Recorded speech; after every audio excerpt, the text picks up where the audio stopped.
देख रहे ना भाई, कैसे इंडिगो कंपनी ने सरकार को घुटने पे लाके खड़ा रखी है। 1 मिनट का टाइम दो, पूरा का पूरा गेम समझाएंगे अभी। एक होता है गरीब, एक होता है अमीर, एक होता है पार्टी, एक होता है कॉर्पोरेट और एक होती है गवर्नमेंट। गरीब लोग होते हैं ना, वो पढ़े लिखे कम होते हैं, डायरेक्ट टैक्स गवर्नमेंट को कम देते हैं और ये लोगों की आबादी भर भर के होती है। अमीर लोग होते हैं वो डायरेक्ट टैक्स सबसे ज्यादा देते हैं, पढ़े लिखे भी ज्यादा होते हैं और जो पॉपुलेशन होते हैं वो बहुत कम होते हैं। आती है पार्टी। पार्टी वो होती है जो इलेक्शन लड़ती है और फिर सरकार बनाती है। आता है कॉर्पोरेट। कॉर्पोरेट जैसे अडानी जी हो गए, अंबानी जी हो गए, विप्रो हो गई। फिर आती है गवर्नमेंट। जो पार्टी इलेक्शन जीत जाती है वो गवर्नमेंट बना लेता है। पार्टी वालों को इलेक्शन लड़ने के लिए चाहिए होता है पैसा और वो पैसा देते हैं कॉर्पोरेट वाले। और कॉर्पोरेट जब पैसा देगा तो कॉर्पोरेट वाला बोलेगा तू मेरा हेल्प करेगा ना भाई इलेक्शन के बाद। उस टाइम पे गवर्नमेंट बोलती है हाँ भाई तेरा हेल्प करेंगे। अब पार्टी वाले से पैसा लेके गवर्नमेंट किसके पास जाता है? गरीब लोगों के पास। के पास नहीं जाएगा, अमीर के पास जाएगा तो नखरा करेगा, मेरे लिए स्कूल बनाना, मेरे लिए कॉलेज बनवाना, मेरे लिए एयरपोर्ट्स बनवाना, हॉस्पिटल बनवाना।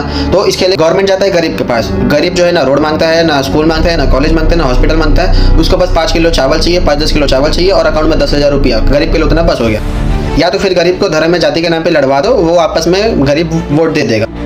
पार्टी वाले को सरकार का प्रचार करने के लिए जो है कॉर्पोरेट की जरूरत पड़ती है, सरकार बनाने के लिए गरीबों की जरूरत पड़ती है और सरकार चलाने के लिए अमीरों की जरूरत पड़ती है। अब सरकार बनते ही सरकार सबसे पहले लात मारती है गरीबों को, क्योंकि अब उनका कोई रोल ही नहीं है, वो उनका रोल लगेगा 5 साल के बाद। फिर इग्नोर करती है अमीरों को, क्योंकि वो वोट बैंक ही नहीं है और उनसे टैक्स तो ले ही लेंगे।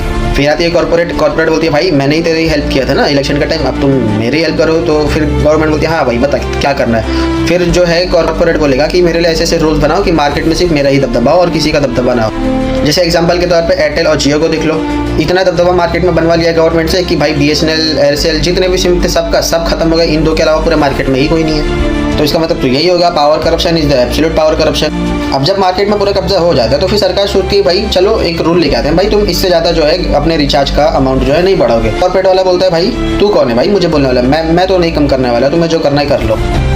अब जो है कॉर्पोरेट सरकार की बात मानना बंद कर देगा। तो अब सरकार बोलेगी अरे हमारी बात कैसे नहीं मान रहे, हम तो सरकार हैं। और उसके बाद में कॉर्पोरेट वाला बोलेगा अच्छा ऐसी बात है ठीक है 2 दिन के लिए नेटवर्क बंद। तो अब सोच के देखो 2 दिन के लिए नेटवर्क अगर ना हो कंपनी का तो उधर क्या ही हालत हो जाएगी। सब मारे फिरे घूमते रहेंगे देश में और इसकी वजह से जो है सरकार पे दबाव बन जाएगा, लोगों के बीच में परेशानी आ जाएगी क्योंकि भाई नेटवर्क ही बंद हो जाएगा, कोई फ़ोन नहीं लगा पाएगा।